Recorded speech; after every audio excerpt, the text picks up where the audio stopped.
Sorry. I really need a full report on everyone's poem that they've been chosen. I would not accept one paragraph, any 2 whole pages. God damn!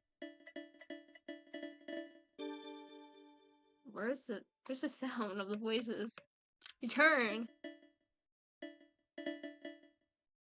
Wait, why does he need 2 full pages? That seems a little bit too much.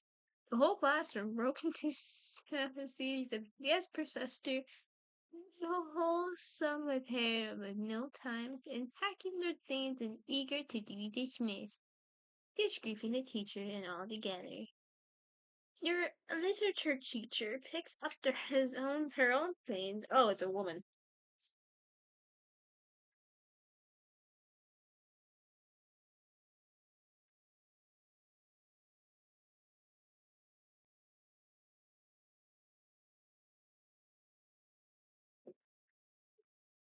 I didn't know that she was a girl.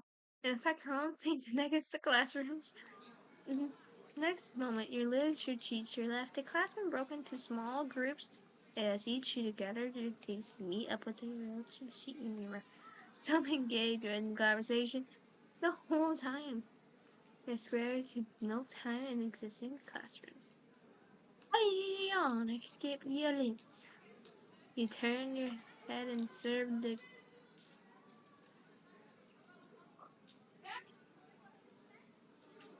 no, her.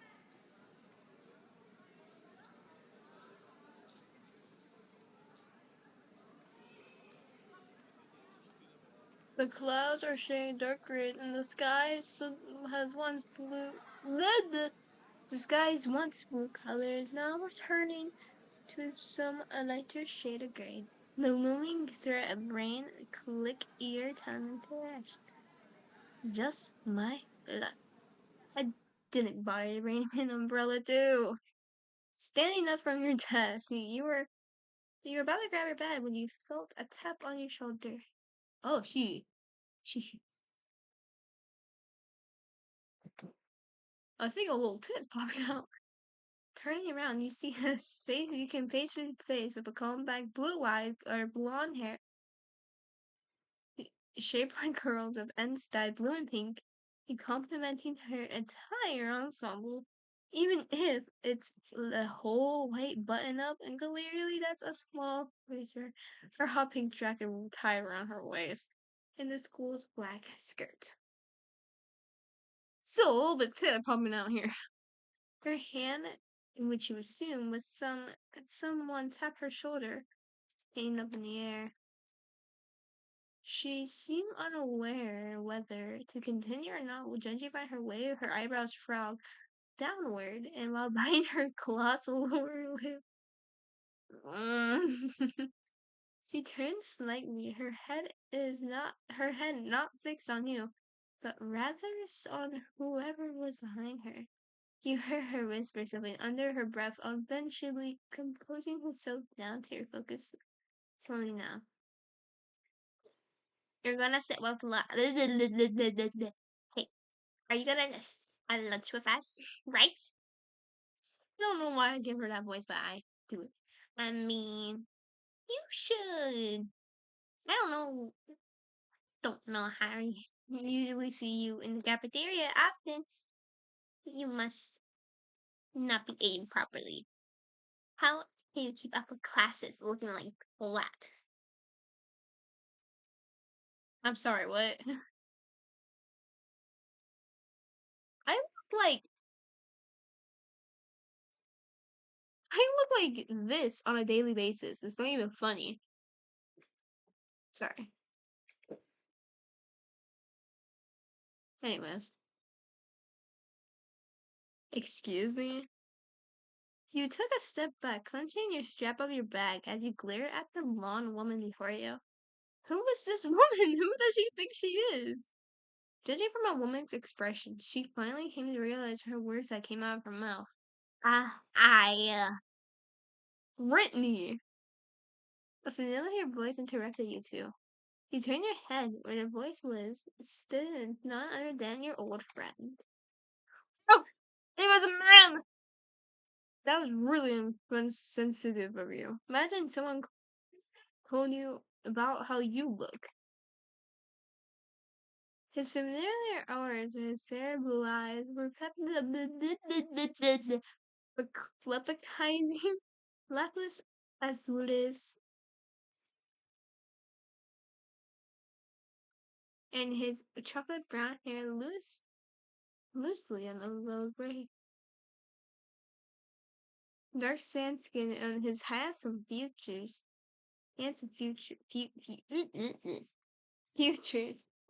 features. A border with a black long sleeve button and an indigo vest add to the rest of his claim. He known as typical Gord, Gord, Gord, Gord, Croway, Croway for short. No, it's not Chloe. It's Crowy for short. The class representative and a close friend of yours. Well, the only friend you have. Crowy made his way to your side with a hand on his hip. He pins his blonde hair woman next to you. And he said to the woman that just shrugged her shoulders, You place a hand over your beating heart and clues precisely. And between the cause, you two, a blush appeared on your cheeks. No matter how many times you get close to him, or him getting near you, you never get used to it. His whole era just gives up a warm feeling in you, and the butterflies in your stomach rashing and ragging and begging to be released. Yeah, you may have a bit of a crush on him. A bit? What? The woman named Brittany, rolled her eyes, shamelessly Crowley's three pins. Well, you're not the one who insisted me into the top. You should have done more nicely, you know? Like a simple invite alone. Crowley gives you a small smile, and while he's handing out something to you, you look down to see it. It's your ID. I hate my ID. You dropped it, by the way. Your name is Chloe. I think I spelled that right. Your last name is. We're not giving you my last name. My actual last name. The ID shows my name, Chloe Hart, along with my pronouns. Must be her. You stare down on your own ID, and you see the picture of yourself more feminine. You use the feminine terms, and what you call a girl woman. You look down your ID and see a young woman reading your name with your eyes. Chloe Hart, pronouns she, her. Yes.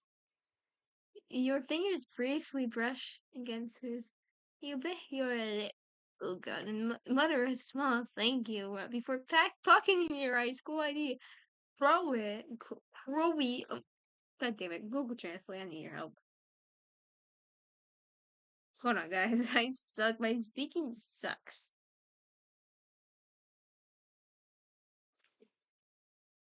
Load. Crowley. Crow. Oh, crow. Wait. Crow. It's crow. Crow gives you a small, close-eyed smile, returning his thank you. Then turn his attention towards Brittany. Following up Brittany were three more people. Tallest of the three, a sporty-looking man. Man. Need this again. Oh, Google Translate, how would I not live without you?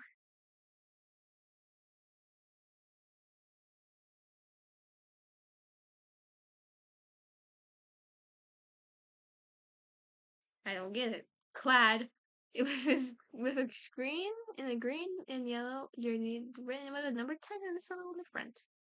His eyes were bright green, the color that kind of reminds you of a green apples. His skin is beautiful brown that nearly matches his curly hair.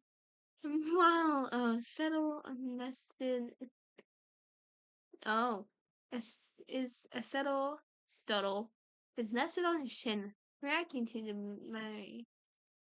the second the second tallest is the man. Purple. I that was a woman. The second is tallest is the man. Is a man in purple in a purple hoodie. His eyes are sharp and tinted, with long lashes and adorned with a teal color orbs underneath. Honestly, if that had blonde highlights and brown hair, that would be me. His haircut is straight and styled as a Omi cut, Rumi, Kumi cut, save for a short strand tie with a red ribbon and a low ponytail, bound with the same shade of red behind him. He looks uninterested with what is going on, what's going around at the current moment. And at least, not the least, is the shortest of the three. Maybe within this group, her pale skin, her face is dotted with a few freckles, and there, regular shaped frame shields away from orange orbs. Her short, her hair is short. It moves like a wave. She wears a black button up underneath an orange vest and a black shirt matching Britney's. Huh? Damn, Brit. Damn, Brit. You sure you sure bad at socializing. Hey, you. Seems like you have a competition.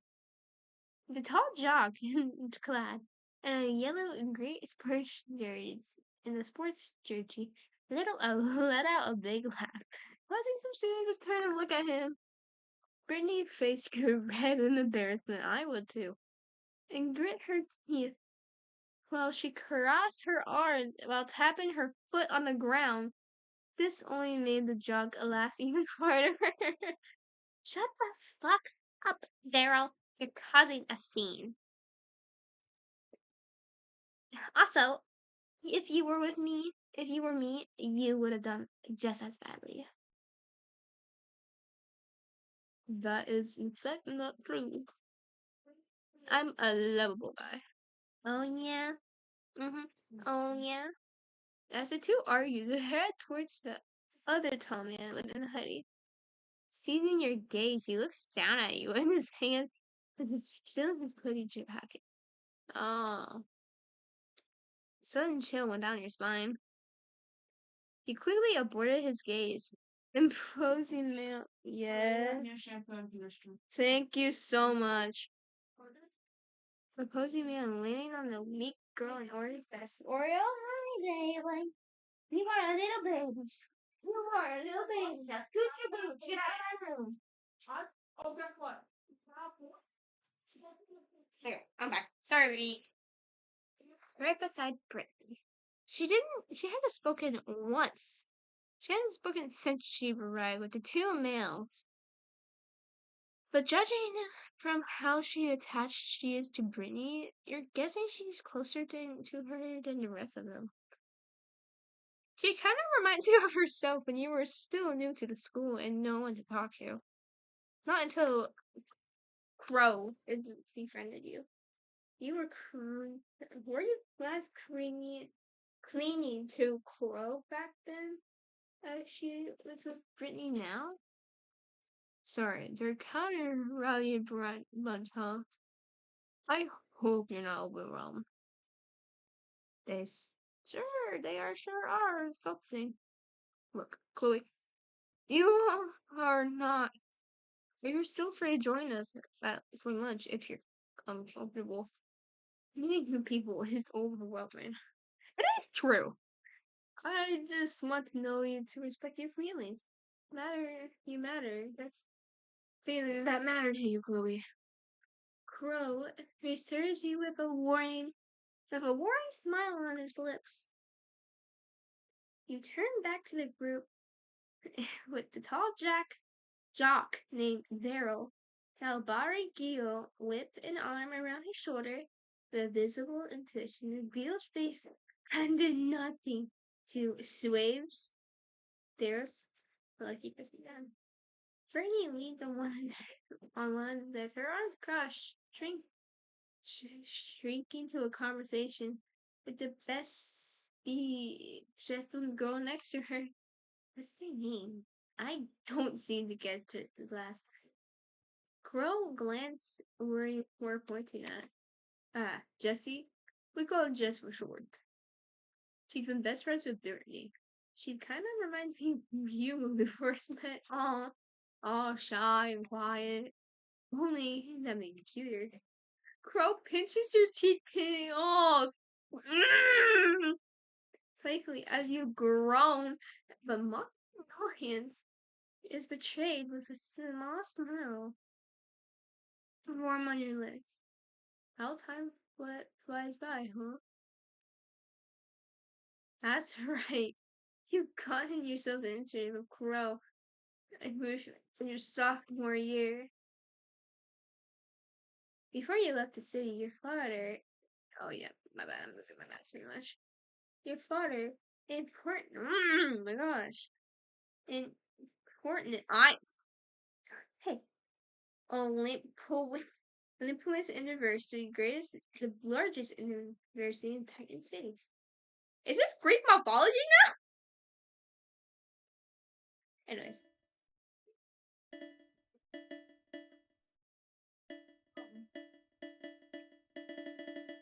Okay. It is known for having the best facilities and as a best education, where you were graduating to rise to the bottom to the top.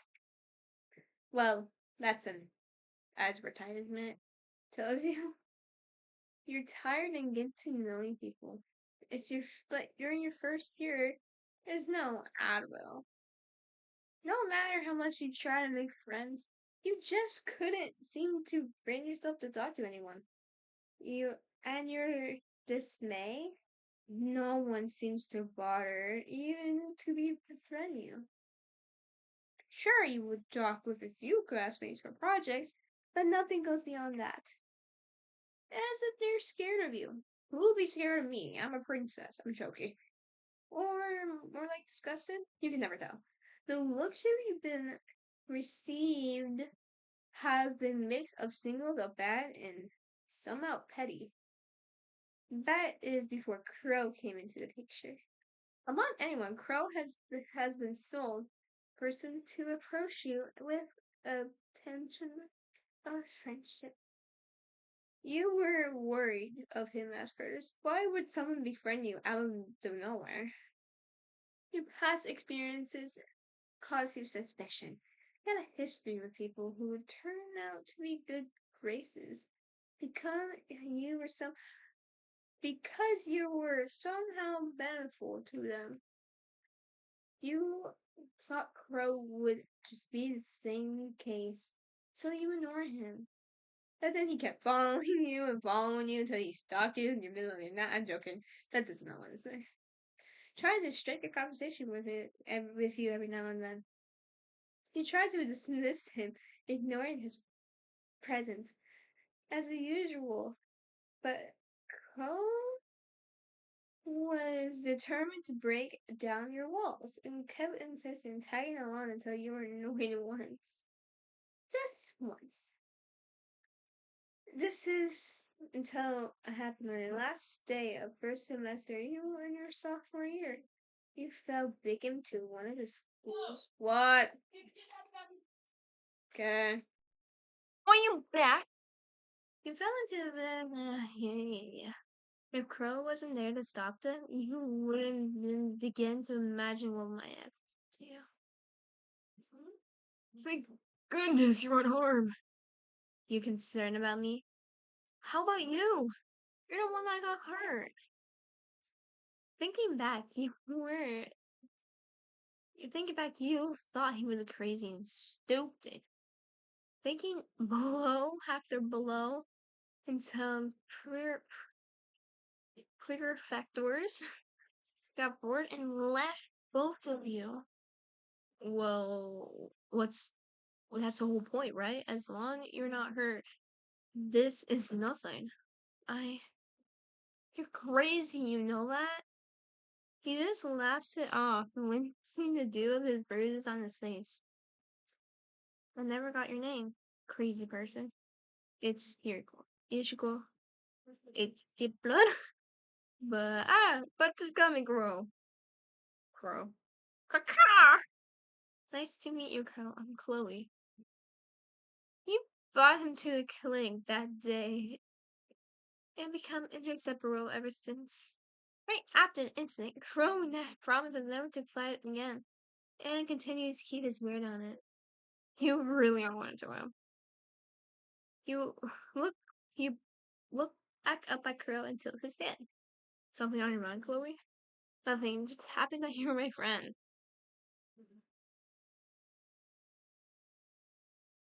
He looks at you and raises his eyebrows, and he was probably surprised how random your thoughts seem. He didn't even say anything. He just let your words sink in. His usual gentle smile appeared on his face, and then it's closer than you. Oh, god damn!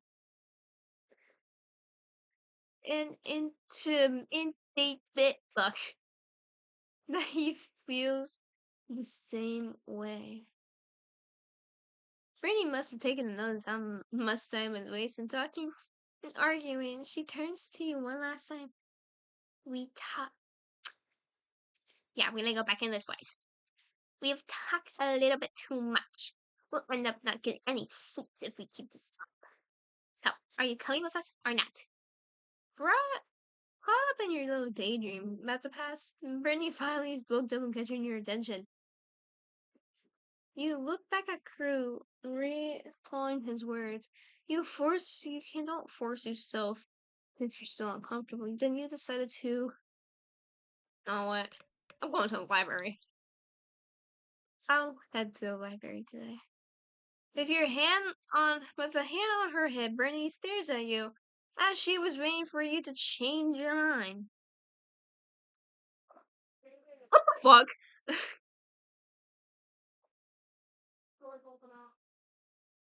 Seeing that your decision is set, she loosens it aside.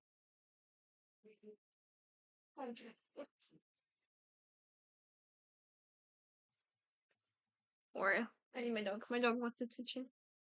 Brittany wordlessly turns her heel and walks out of the classroom with the rest of her friends following behind her. Can you not shut the door, are you?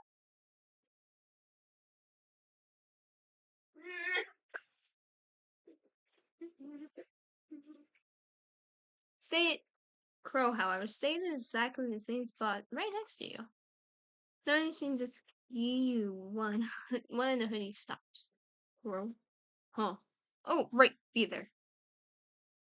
Crow paused shortly and sneak a look at you before going towards you, and his movements slow and hesitant and leave to leave your side.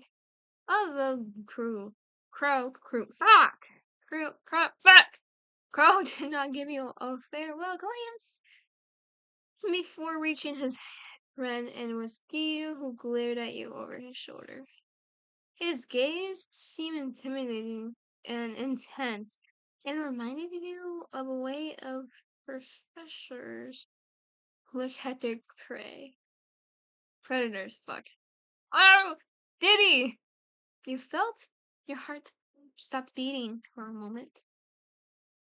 Confused at his apparent stillness, Crow was about to ask a question out of in hair, his blue hair companion, but Giyu waved his hand dismissively.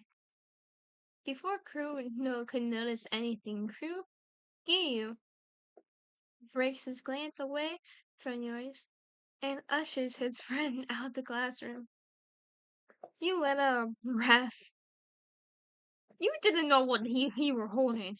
What was that about? It gave me nothing but a short glances and stares. Since I just met him. Maybe I'm not suited for the part of the group? You shake away the negative thoughts tempting to plague in your mind. Returning to your original plan, you pack up your things and proceed to head out. Next stop, the library. Rowdy as a hallway buzzed with noise as the sweaty and tired students made their way to the reception questions. Some pushed me headed to the cafeteria for a break. Several said the same direction you were walking. With the library door within reach, a smile each from your face. You open the library doors and immediately greeted with a familiar sense of coffee and the library books.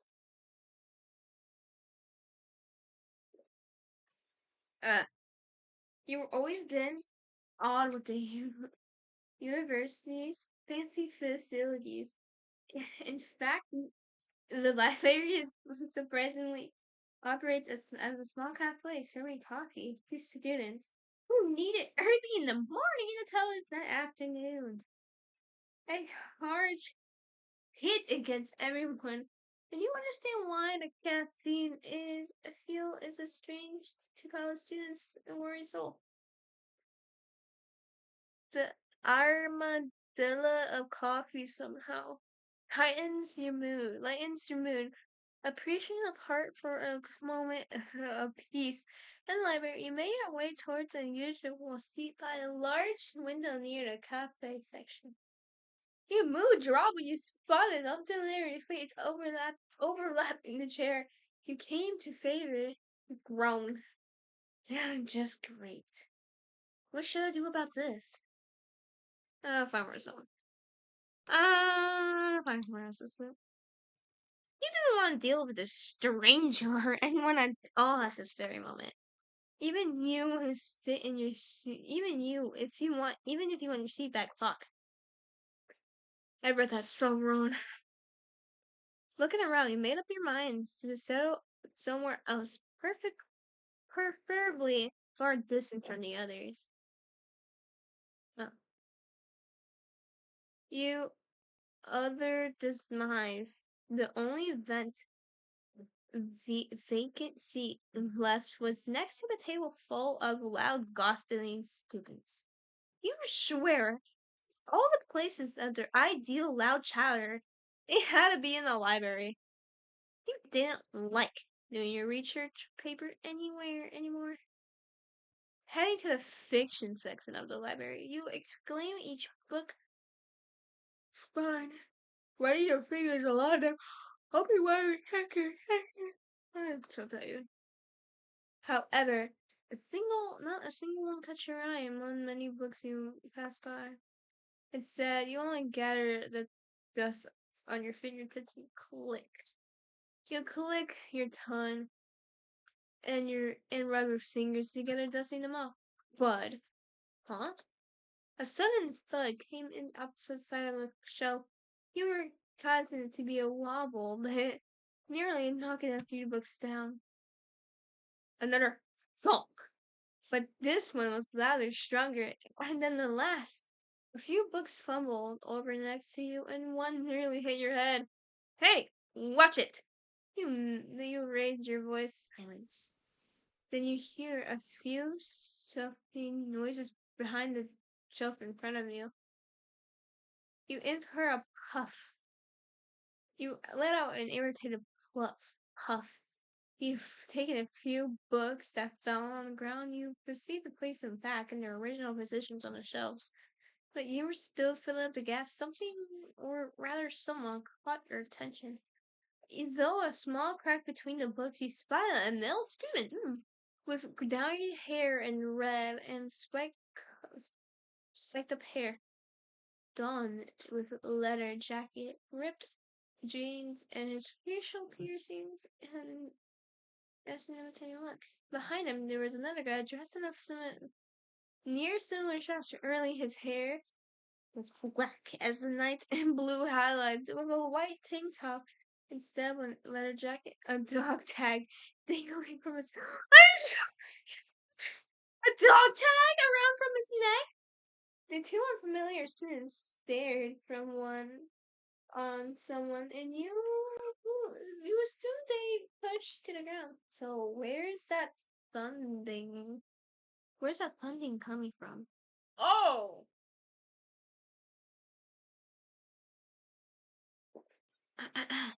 Don't make too much noise. They're magic creep and make a G. You don't want to get us in trouble, do you? Great, they're fuck. Bullying situation. You roll your eyes at noise. But the bullies never knew when to stop, did they? Sometimes people never seems to grow out their high school phase. The poor fellow is strained, getting up from the ground, against his back against his bookshelf, trying to desperately hold his ground. He mutters something under his breath. What was that? I can't quite hear you. Why did I say that's so weird? The red-haired bully mock brushes. Why is he so ugly? His hand brushed behind his ear and leans into the man on the ground while his raven hair companion laughs at the friend's test. I said, fuck off. Why, you little. Oh, shit! Holy shit!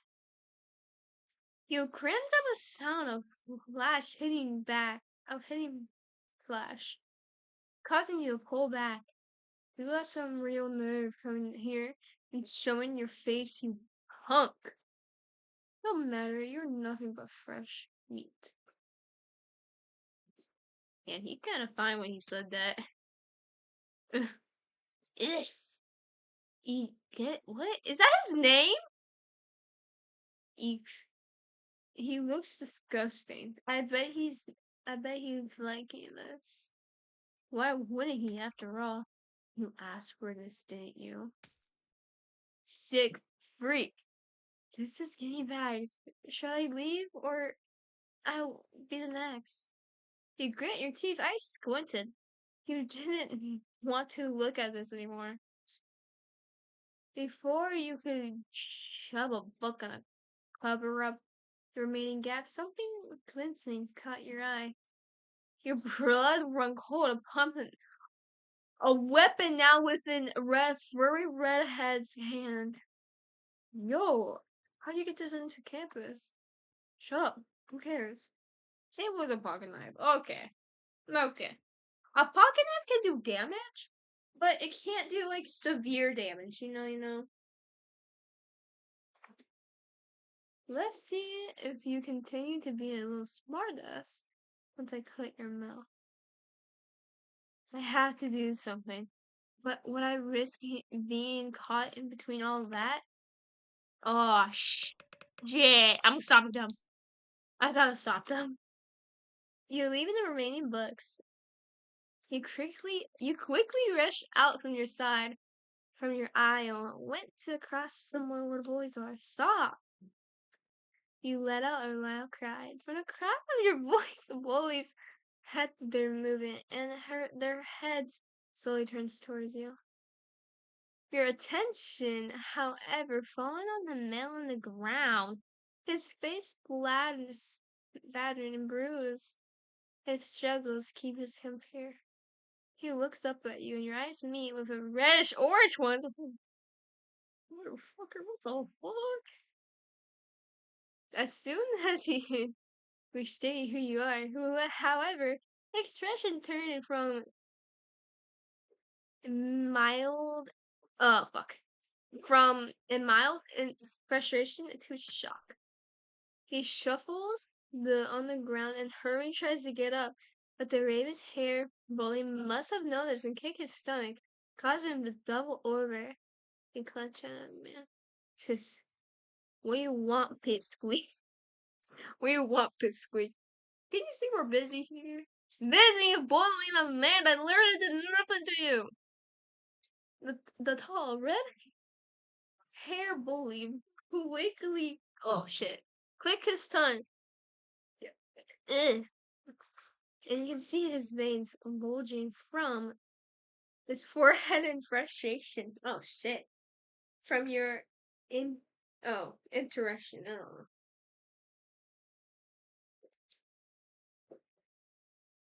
Standing up, he walks where you are, pocket knife still in his hand. Stop what you're doing right now. Oh yeah? And what are you gonna do about it? If you hurt him, I scream and alert anyone in the library. Redhead smocks out a mocking laugh. That's face right by your Fred. He looms over you, his attention's focused on you now, leaving the other male on the ground. Stop. Don't go anywhere near her. You hear from me, right? Just leave her alone. Shut the fuck up. Okay, this seems like a high school drama mance. What the fuck?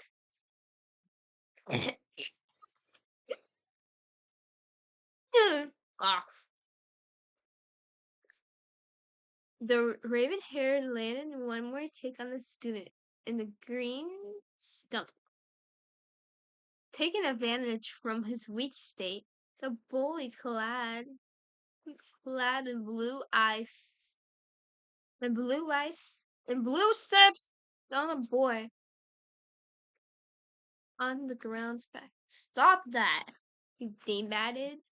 Whoa, hold it there, right there, sweetheart. We're not done here yet. Don't call me fucking sweetheart, bitch. I'm fucking clap your ass. The bully in red quickly so he wraps his arm around your lower. Oh, whoa. Okay, this is oh god. Oh god. Around your lower back and then proceeds his face closer to your own. With his free hand, he forcefully grabs your chin and jerks your head towards his. You hiss for that from the force and influence. He inflicted on your jaw. Let go of me, you bastard! You move your head away. You move your face away, his hot breath spinning your cheek as you try to pull you away from him. That redhead scans your face, growing and seems to compartment on his lips. Not gonna lie, you look kinda pretty. Oh my god. No wonder this freak has the hots for you. He turns around. I'm sorry, but that's so fucking funny. He turns around, gives a quick glance at the person on the ground. He just chuckled. The dark glare it gave it to him. I bet your little boyfriend wouldn't mind the taste. Oh. Before you could regenerate what he just said, you just felt something staining across your cheek, something something wet roll on your cheek. Oh, ew. This situation's boys. Tons are running across your cheek, making you shiver in pure disgust. I would be in disgust too, not gonna lie. You feel tears slowly forming in the corner of your eyes. I'm gonna call him Redhead. Redhead, however, does stare at your statement and his eyes roll back in his glare. Pure intensity. Hello. Oh. Yeah, I'm about to throw up. A low moan escaping his mouth, making you throw up. I wanna go throw up now. Taking advantage of his baseball tape, with all your might, you kick him between his legs.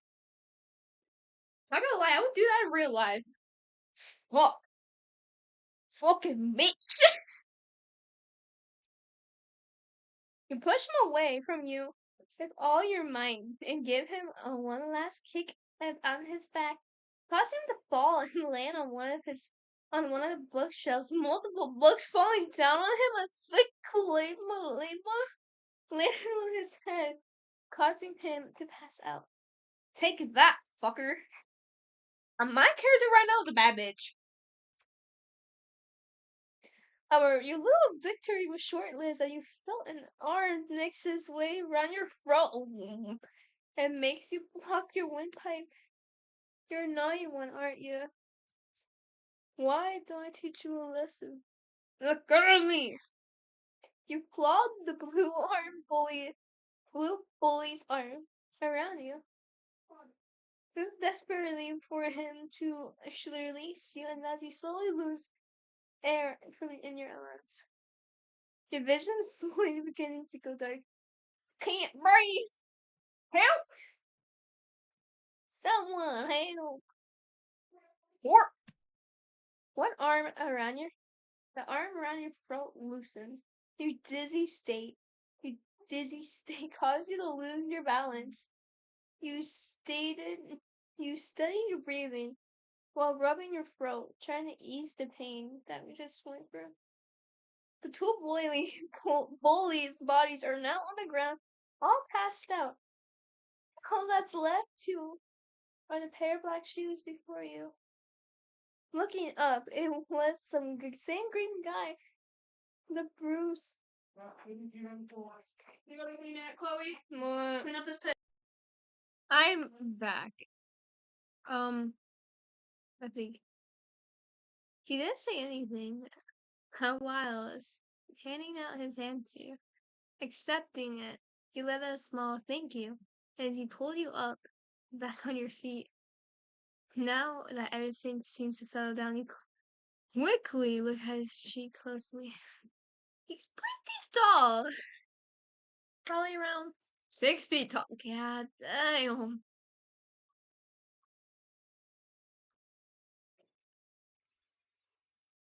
6 feet tall. His hair is a deep green. Nearing his back with green streaks. And pulled half.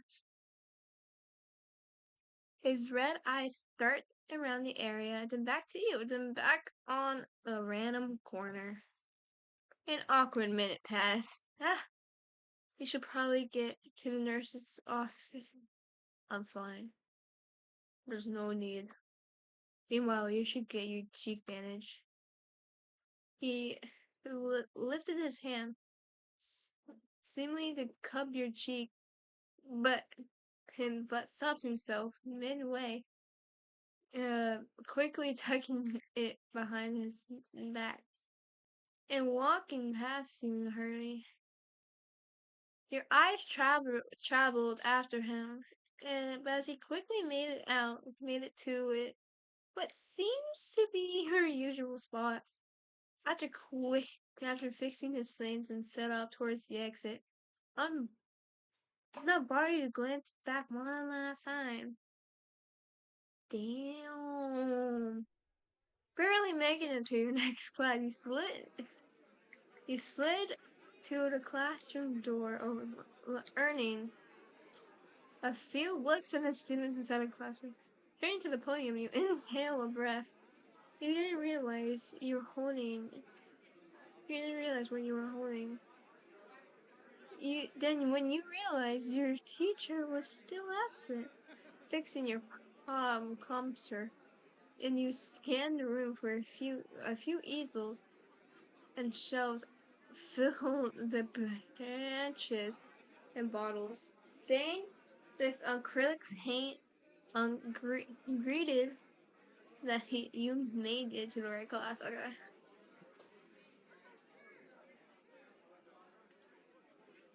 You make your way to your seat. Once you settle down, you groan, placing your elbows on the desk, rescue. What? Yeah. Oh my gosh. I really hope I stop getting distractions. Resting your chin on top of your hand. On top of your. No. Resting your. Finally, sorry. Resting your chin on top of your hands, waiting patiently for the professor's arrival. You never seemed to take a note on the understatement. You realized that there was an unfun lump from their class to the class yesterday. Fuck. I guess they were either transferring to this class or just wanted to cut their original classes and would slack off in a different subject.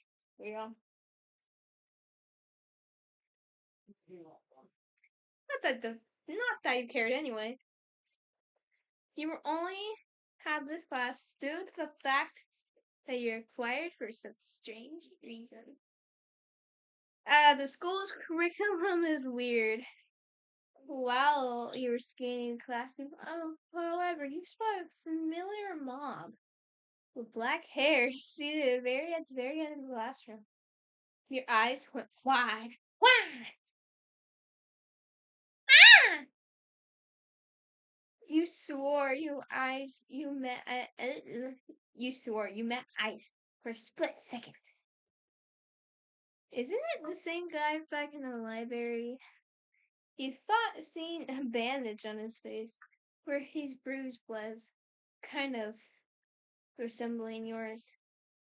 Your gaze lingered on his form before the door to your classroom sets out a loud squeak. Instantly, your professional's arrival, making your thoughts leave on the man at the back of your destiny, focus on the front. I still have questions to ask him later. Hearing the classroom door open, your art professor makes his way inside of a large round belly standing out. A few spectacles sitting on top of his nose, and a stereotypical brown net barrette on his head. He greets the class before starting the lecture. Art habit project featuring the victorious areas of art parts of the thesis. This time we task with expressionism. Remember all the parts of your paper.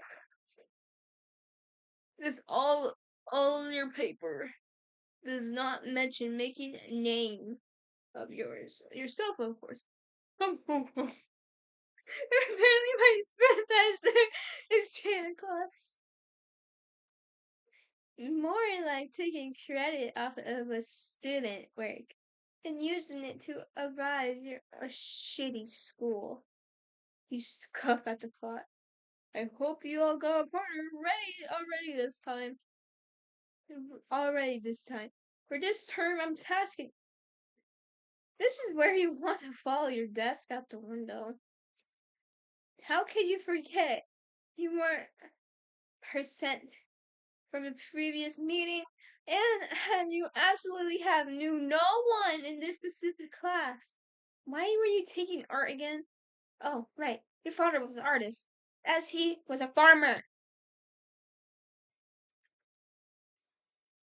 It was all for him, and maybe you could make a name for yourself with your works. Your life's a gardener. Wouldn't turn out the way it should. Part of plan B. A plan B. And if it fails, I get a C. And a D. I got plans for a C and a D. I have yet to make up the rest. Or guess I die. You shake away the silly thoughts and problem now at the hand. You do not have a partner to work with. Now I want you all choosing a partner for this project so I can start explaining your task. Eventually, force out your seat, since your seatmate's partner will be overclapping the class. You curse at yourself. Fuck. And hey, bitch. You could only hope that the only student who didn't get their own partner for the class. But beyond looking, It seems like everyone is calm and collected where they're only panicking from there. Unlike the rest of the class scurrying to meet their partner, you were only fooled just standing still. No, standing, oh shit. On one, no, on the one's only standing. Because from the corner of the classroom, is there a single student not bothering to stand up from their seat and get a seatmate hadn't left the pairs with someone else, leaving to explain his thought. Is he not going to bother to with his partner? Unless, oh, hey there!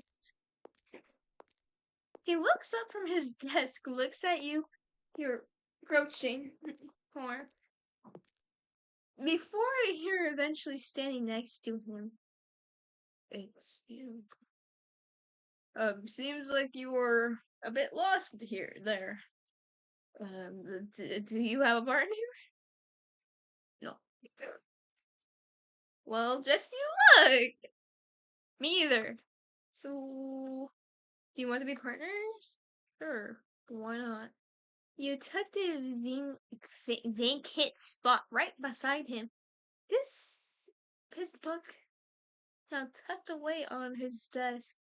This is a pen on a piece of paper and seemingly ready to take notes. Hey, I never got to know your name. It's not quite important. Well, I should at least know what. Well, I should at least know what to call you instead of green streak dye. He raised his brow at your silly nickname you gave him before slightly shaking his head. Salvan Borgenstein. But just call me Soul. Soul?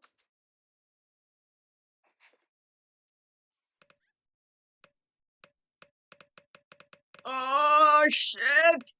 Soul means sun or brightness, right? Soul nods. You're rubbing the back of his head. You can say that.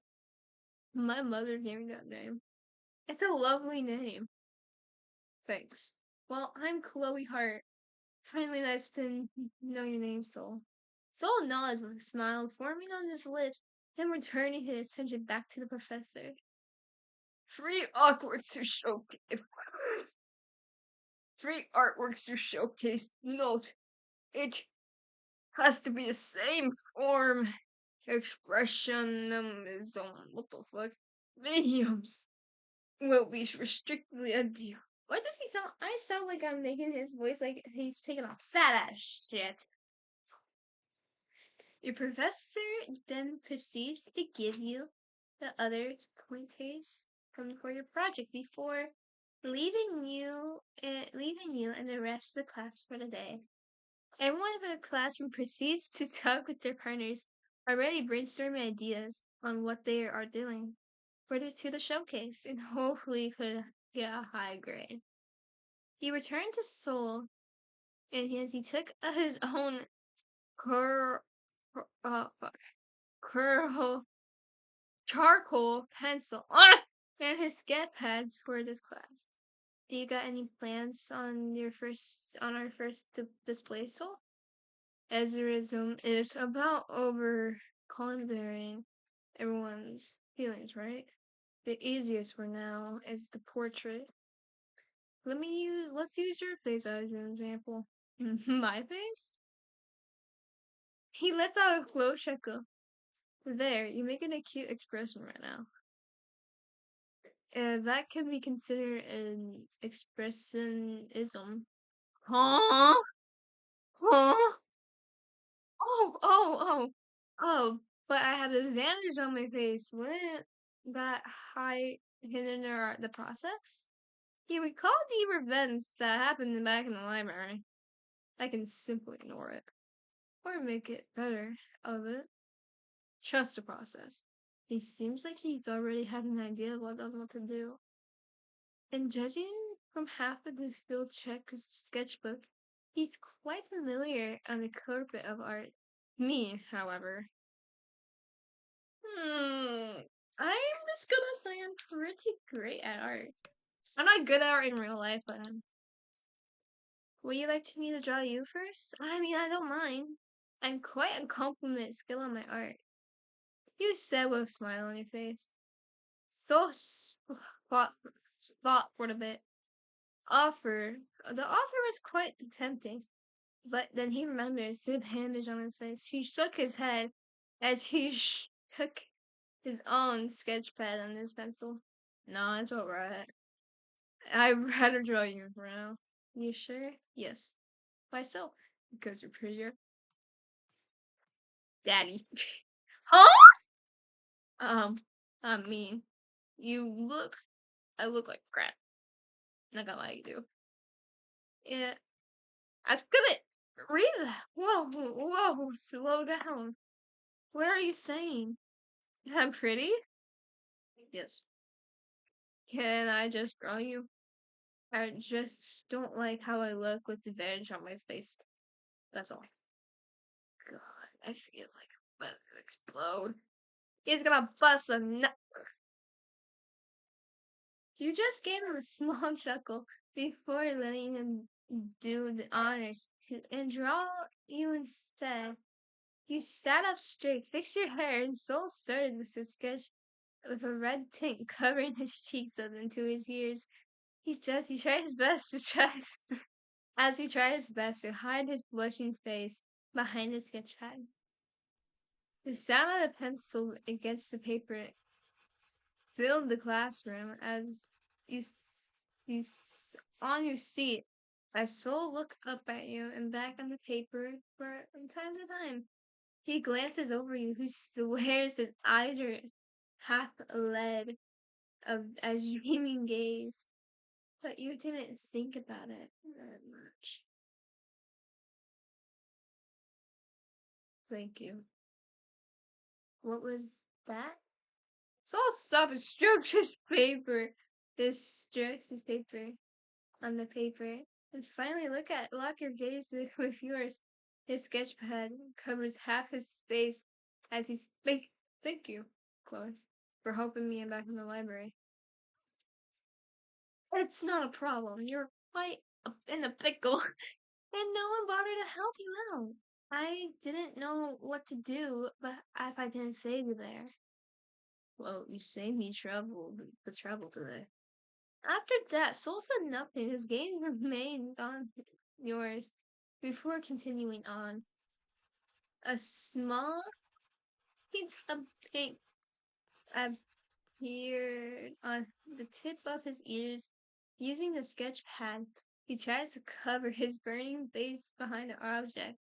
Small conversations were made, then and there, as he worked with the pencil wish list. Wish you kept air afloat. Sorry I wasn't able to make it in on time. He started, and Soul's eyes widened, just smiling at you, and shaking his head. Don't worry about it. This type of thing usually is for me. The usual for you? He sighed, as the thought alone has a huge task on his hand while he continues on. Every bruise is worth it.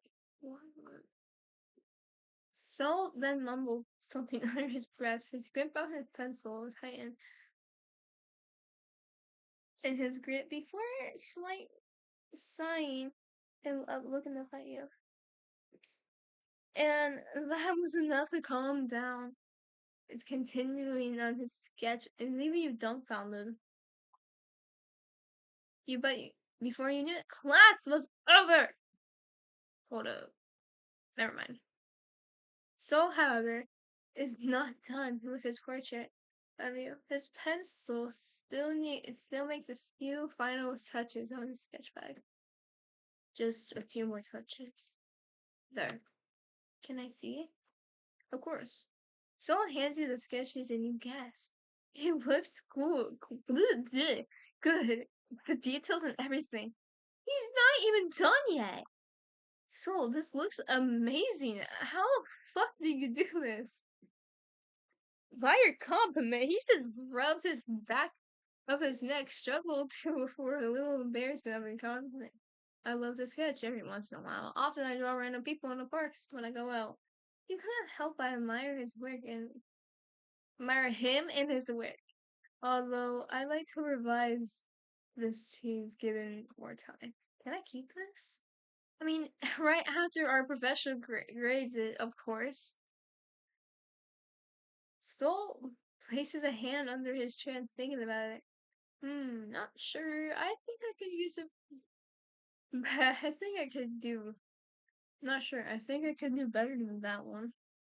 But Ray really liked this one. He's just chuckled. Alright, you're gonna have it once. When I'm done, and our professor grades it. But but in return, I keep the portrait you make me, right? I think that's a fair deal. So agreed, and you cheered. You gave back his sketch pad and fixed up your things. So packed as well as you both headed out towards the hallway. Do you have a phone? Maybe we can exchange number and update each other so we can do for the next two more tasks.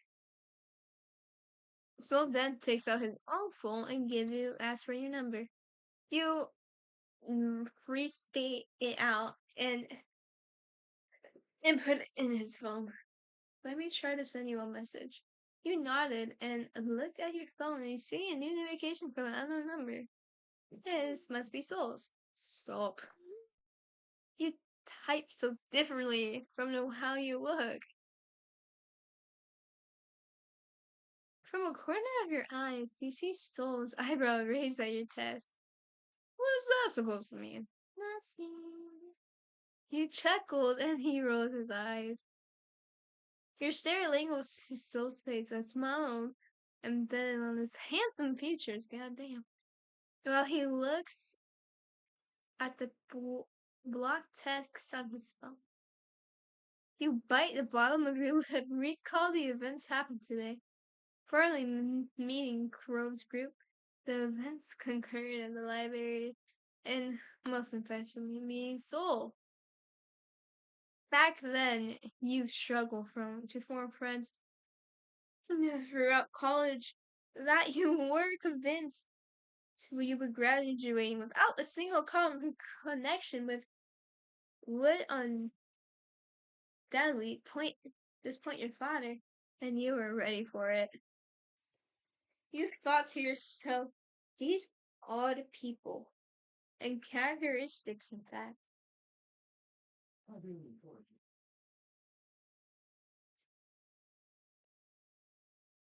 Ah, misunderstood people. All human, all fine. A sudden wave of a sudden wave of irritation washed over you. With a hand on your chest, stare into Soul's orbs, making him tilt his head slightly. So I want to be friends with you. I can sense people tend to misunderstood you, but overall, your personality. Self-voicing disabled. The fuck? Soul is quiet, but his gaze remains on you in lingering curiosity. But let me be different. I want to know you. I want to I want to understand you, Soul. If you let me. He blinked twice. I got ouch. Twice, then chuckled and put a large hand on top of your head and ruffles your hair. Alright then. Let's mark today as the start of a wonderful friendship, Chloe Hart. You playfully push his hand off your head and nudge him on the shoulder and lets out a small laugh on your poor attempt. As you too, Solvin Benjamin. Just soul is fine, Chloe. Well, I need to get going. See you tomorrow? Oh, huh? Oh, yeah, of course. See you tomorrow, Chloe. He's so sweet. Glow Giving Soul a wave of goodbye, you make your way towards the school exit. My darling, my sweet darling Chloe. See you later, pumpkin. Oh god, what the fuck? I'm scared for the next scene. Next few scene. As you walk through the hallway, your eyes caught on something. The nearby bulletin board. Poster plastered on a large board. The Hallows Ball. Come and join the festive spirit of Hallows Eve. Halloween party, huh? Seems promising. A small variation came to your back end. Curious, you looked at your phone and expecting another message. Oh, no, it's from Coro. Your heart leaped from your chest, recalling the events that happened earlier this afternoon. Can you meet me after class? I'll be at the front gate. You did send a reply. Aw. Turning off your phone, you quickly made a haste to the exit. You approached the school gates, keeping an eye out for your friend. Sure enough, stood there Crow, his all-gory posture straight, his arms held behind his back, bag neatly placed on the floor, his foot tapping in the correct beat. Nervous. You yourself were growing nervous. And each step you drew him closer and closer. Then you reach his side and your presence known with a small greeting. Hold on. A small greeting. You notice Crow's eyebrows raised mildly surprised, as if he was expecting you to show up before him. He cleared his throat before composing himself properly. His chest is now facing towards you in your direction. You wanted to see me? Yes, Lifting his bag from the floor, he slings a strap over his shoulders, then offers his hand for you to take. I'd like to take you somewhere. A bit near the park. It led me. Oh, I don't have the option to leave. Take his arm. If you didn't take his outreach hand, and rather boldly wrap your arm around his, earning a look of surprise and assurance in your eyes.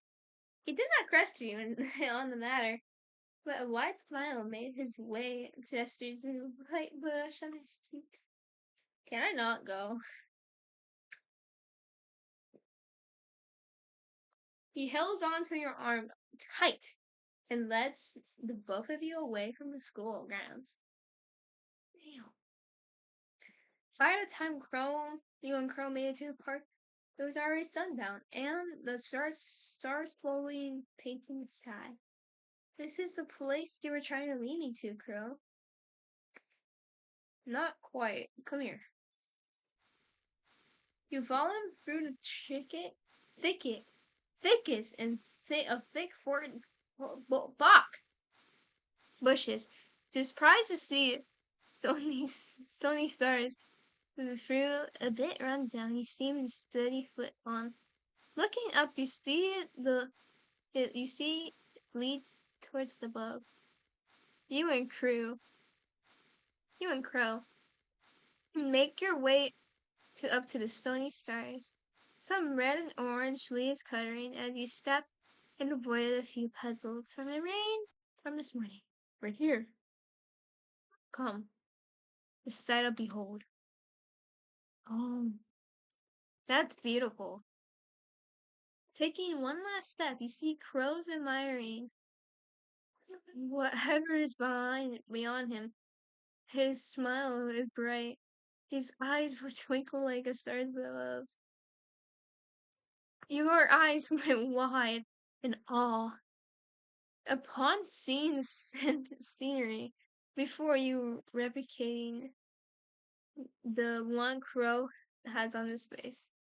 Not once you did take into a consideration of the idea of sightseeing within the city. You felt something unfamiliar.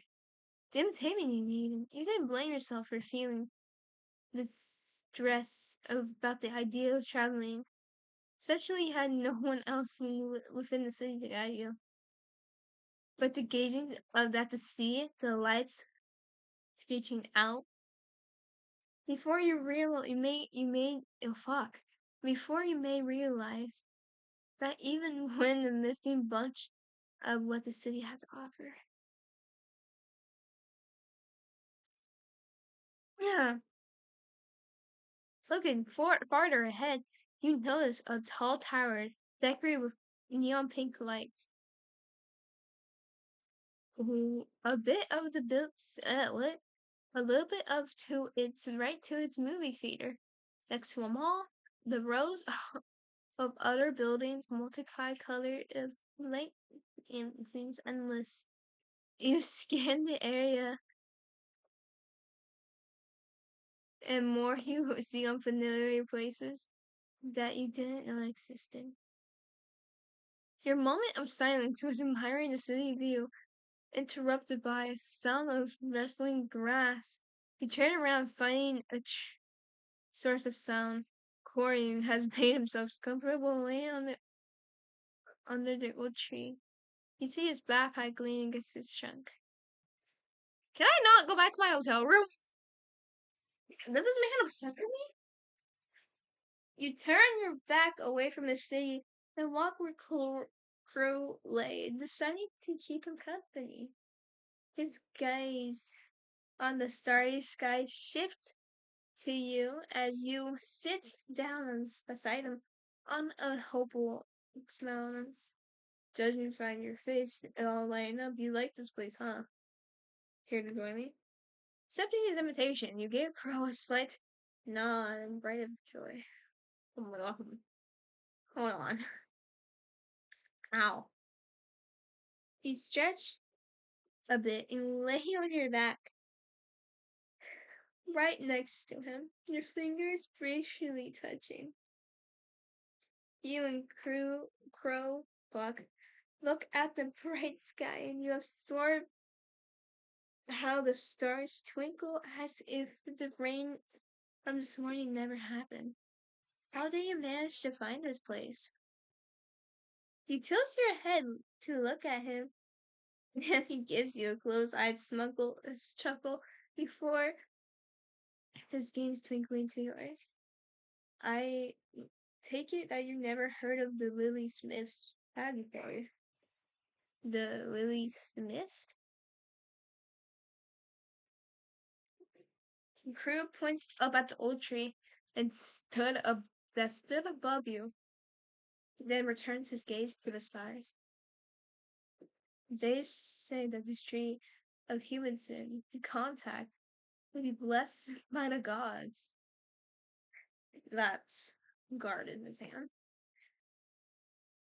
That's just a myth. This very some tree here used to be bear multiple fruits. They say that they never rot and are free to anyone to take it. Or that's what the popular inscription said. What other versions of the myth? Crow shrugs his shoulders. Moving his gaze from the sky back to the tree and stares at it, it has as it's trying to misbear something, bite and more and look at it. There's other versions, yes.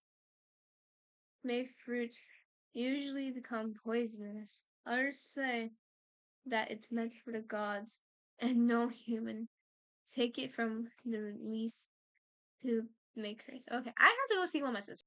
I'm back. There's other versions, yeah, right. That sounds quite gruesome. It's no wonder why they used of the lighter version of the myth. Crow lets out a low chuckle at your statement. nodding a bit as if he's agreeing with you.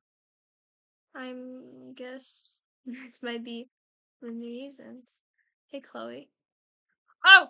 Hey, Chloe. He pauses before speaking again. You perk an eyebrow at him. Yeah? This seems like a silly question. No? Lay on me. Tell me what it is. Do you believe in gods? The question caught you by surprise. You never thought Crow is a religious type. Guess more so interested in gods, or maybe he's just curious the idea of them. That's maybe a best moment for sure. I do believe in gods. I do. They're very beings that being blessed on your hands, our lands and soil. Back in my hometown, we would go worship our village's important goddess, church, and pray for a good harvest. You recall your visits to the village temples with your father. Being regulars, you visit enough to the point where you become friends with some of those who we stayed within church. By the time you drop by, that every time you drop by the worship, you and your father would offer your healthiest crops to thank your pardon. You haven't gone to church in a while, probably because the city doesn't have a church. For your pardon, your goddess had more flowers near your village, all the way to the south. Crow gives you a nodding of understanding. How about you? Do you believe in gods? You turn to Crow, repeat, oh fuck. He scans your face, your eyes, your nose, your lips. His lingering gaze, you shrink back. Your heart was fluttering. Slightly, Crow seems to realize something to himself. He returns to your attention, to stars again above. I don't. This surprises you, and Crow laughs at your visible shock and confusion. What? You didn't think I'm a non-believer? I would be a non-believer? Well, if I have to be honest, no. Why so? You kind of dress like a priest. Crow's more eyes grew wide. He broke out to another of the loudest laughs you ever heard from him. He laughed so hard that he had to clench his stomach and wipe a tear from a stained corner of his eye. He's still checking, and when he unbuttons the two studs with black hollow, revealing more collarbone to you. You quickly absorb your eyes, finding the tree's leaves very interesting. That this moment, you feel your unfamiliar heat that you're wet. How's that? Less warmer? For fuck's sakes, I blug. I feel like a Victorian woman ankles for the first time. Crows grinned at your reaction. It took you both a few seconds going back and forth with his teasing and your defending with him before you finally calmed down. Next few moments were spent through pointing at the stars and crows teaching you all the collections of like a gentle whisper voice. You both fell silent, breaking the peace of the night. The silence prolonged the crow sounding. About the day, Corey, and about those guys. You're moving to the conversation next, huh? I've got to be honest, Daryl put me up on his little hangout a while. I has laid down in the dumps. I think I do have to thank him for forcing me and actually gave me courage to talk to you after class. He lets out a breath. He doesn't know what he was holding, refusing to meet you guys. I just don't know how if I get upset at you if you're finally dragging by suddenly dragging you into this group. I probably should have told you about them a long time ago, huh? I'm sorry, Chloe. You bit your lip. You unexpected. Might have upset Crow by making him think that you didn't like his group present at all. And he's forcing you to blend in with his will. One thing to know about Crow is that he never is the type to demand or control like a king. He to be a tyrant. You didn't do anything wrong, Crow. In fact, I should be the one apologizing. You speak up about thinking. Crow turns his head to look at you. His gaze unswirling with confusion at your apology. I'm sorry for making you feel bad. I didn't mean to be upset. I just, you saw a lump in your throat. Trying your best to hold back tears that you were trying to randomly spill. I just thought you would forget about me after. They're amazing people. Brittany's pretty. Thurl's a fun guy. Gu's cool. Jess is loyal. They're a great group. Importantly, you're an amazing crew. And you're amazing all, but not me. I'm not sure if I could ever be part of the group. You're always hiding in the shadows. No matter how much you try to fit in, you were never can be considered the people threatened to someone you like. Tossed away with everyone else. You're worth you're nothing but you're worth nothing but an extra. That's what she always wants to tell you. You couldn't hold it back anymore. If sauce escaped your lips, your vision slowly blurring, the wet droplets of your tears finally sliding down your cheeks. Your eyes. The moment you saw panic in Crow's expression, seemingly not expecting you bursting into tears, he rushed down to hold your hand. And suddenly you fell in a pair of arms circling you as he pulled you closer, sob on your shoulder. He says nothing for a while, but rubbing a hand on your back, allowing you to cry. Not caring about his clothes being wet from your teeth. Oh, I will never. Oh my god. I will personally will never cry in some man's shoulders.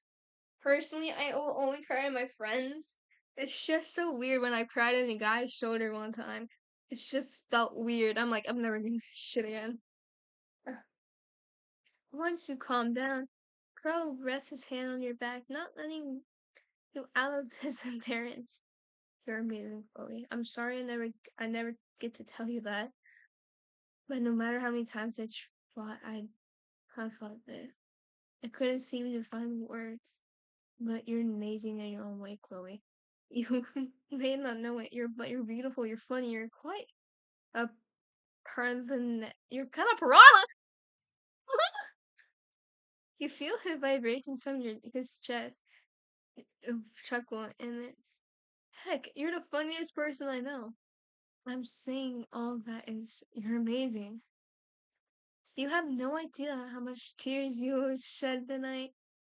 How many sometimes you'd think silly and childish. This cry over it was probably a tribal matter to some. The urge to sob returned in hearing those words from him. You want me to call you the amazing Spider-Man? I just prove that you are amazing. Right, I'm giving you read that. With every strength you could master, you slowly pull away and lift yourself up. Oh! That scared me. You sit yourself up over and over Cove. And you were seen the same man. You cried literally. Oh shit! I don't. His brain kind of loose. He didn't know when, but his hair pulled back, pulled around his head. He stares up at you, shy of your arm, the eyes remaining silent. A gentle smile appeared on his face. There was nothing but the moon illuminating his tender features yet to your vision. He seems to glow. He's absolutely beautiful. Personally, no. Oh, how you wish you can blame everything on Okay, never doing that again. Water bottle. If you could tell him that he's the reason all unnecessary feelings are swelling in your chest. You tell him exactly how good and bad it feels.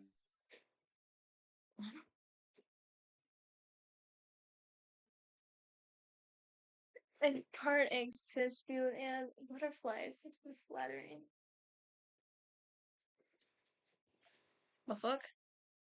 About your stomach. Hello? Oh, what the fuck? But you can't. What the fuck? Oh, no, no, we're gonna hug him. We're gonna hug him. We're gonna hug him. Hug, hug, hug. You couldn't feel as bad as before. Your vessel is completely yet.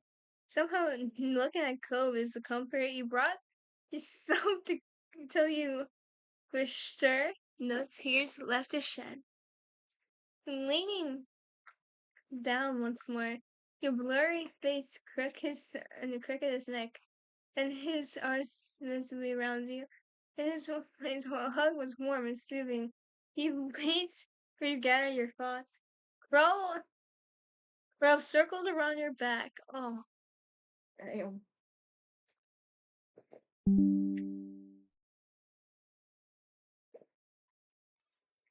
What the fuck? Nothing. Leave me alone. Telling you that you're not alone. And that whenever you need him. He didn't say a word of understanding. He didn't say a word. Understanding that you need silence more than anything right now. You couldn't thank him enough for always knowing what you needed. You have no idea how exactly you remain in the embrace. You were well. Fuck! You pulled away, meeting Crow's eyes. Seems they directly appreciated. Fixing his collar, he turns to you. How were you fit to go? You reach from his face, and oh my god. You nod slightly, and it's only then Codes completely releases you from his embrace. And helping you sit up, and dusts off the grass all stuck to his shirt. He gives you once over and gently swaps the leads from your hair and clothes. You blinked at him, he only smiles at you. He only get up and Crow receives his bag and was forgotten by a tree. He looks at you and takes your hand slightly. It was time to go. It was time to leave the magical place you look from the stars and brightly they have shine. Okay, hold on. I'm gonna go figure out what's wrong with my computer. It's being weird right now. There we go. Magical place. You look at the stars and brightly they shine. You gave the sky one last glance before turning away and Cam clasped tightly around Cove as you let him lead you home. Cove walks you to your apartment, noting that he kept you out late at night. You bid her goodbye.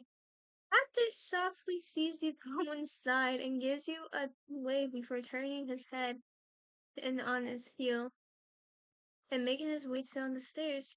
You close your apartment door and lean on it, leaving a puff of air. You recall having a conversation with Crow, and you walked with him on the street, leading you home. I'm gonna give the guys a chance. I think I judged him too quickly. So I want to do better.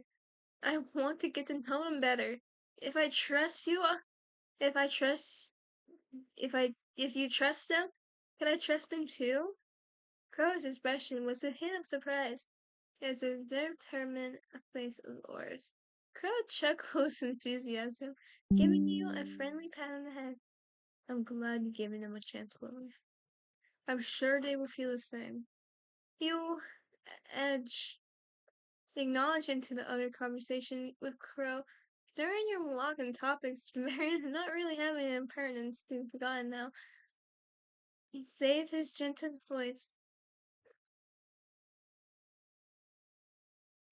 A gentle voice, and usually so that's a soul for you. The time with Corey seems to pass so quickly. You arrive at your apartment complex before you knew it. You make your way to the living room and throw your school bag in a random corner, immediately plopping on your sofa to a small television. Nothing interesting on the save some food channels and the movie trailers. That pizza looks so good. Maybe I should order something. Reaching in your pockets, taking out your phone, you were able to dial the numbers on the television when a new notification popped on your notification bar. Group chat that you've never seen before. After saying it, you realized it was from Cole who added you in group chat with the rest of his friends. You opened it. Daryl. Anyone want to go to this Halloween party this Friday? What the fuck? Okay. Yeah.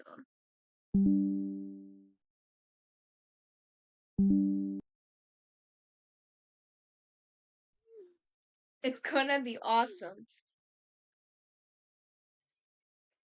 Are we up to college for costume parties? This is required. You two are no fun at all. I don't want to go to the school requirement. It's much less a waste of my time. Is it? No, it isn't. But grade 2 fun experience for all of us. I mean, we should listen up, you know? I guess I agree with Crow. Count me in. Pass. I have to do important things at that party.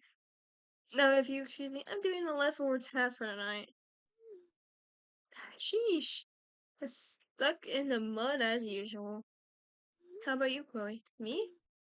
You join in. It will be fun. Yeah, honestly surprised they somehow remember you. Checking your calendar for your phone, you didn't seem to have anything planned in your for future. Or plans at all. You just like to spend your life in your apartment alone. I mean, sure. Great to hear. Crow seems happy and you giggled. Also reminds me of something. You or someone. Opening another chat, you type souls newly added contact. And sent them a message by sending the image of the same poster Daryl sent. A Halloween party hosted by the school? Yeah! I'm not quite into parties. Oh. Oh, well that's alright. Just asking, that's all. Wait, you're coming? If you're coming, then I'm coming as well. Really? Really? Do you planning on this and that? I don't know. Do you? I mean, there's a costume party, so why not? I think I have something. I think I tried something then. You swear you can feel a smile behind those words. Quick word of goodbyes. You set your phone down and heard a doorbell. Must be my food delivery. Afterwards, you ate your dinner and prepared yourself for bed. Prepare to get fucked. I thought about the events having today. Meeting the group, meeting Soul, especially your little hangout with Cove. Each and every moment were special occasions on its own. Letting a big ass yawn, you stretch out your body. You turn to your laundry, slowly piling up and you scratch at your head.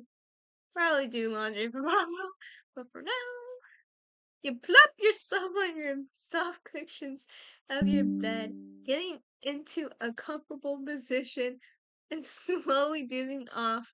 Your eyes is embracing the sleep as the night goes. Oh no, I'm scared. All in all, this maiden she lives in no other doubt.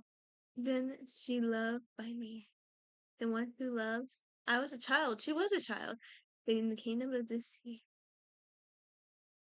Day 2, the kingdom. Okay, we're gonna pause here because my voice was like going dead. So yeah. So hold on, guys. Save. Boom. Up. main menu. I just saved it, so shut your mouth. So this was the kid in the back. So this game was pretty fun for me, and I really hope you guys will like get this game because it's pretty freaking fun. So if you guys liked the video, smash the like, and if you want to see me playing more of this game, I will see you next time. Bye guys. Hold up.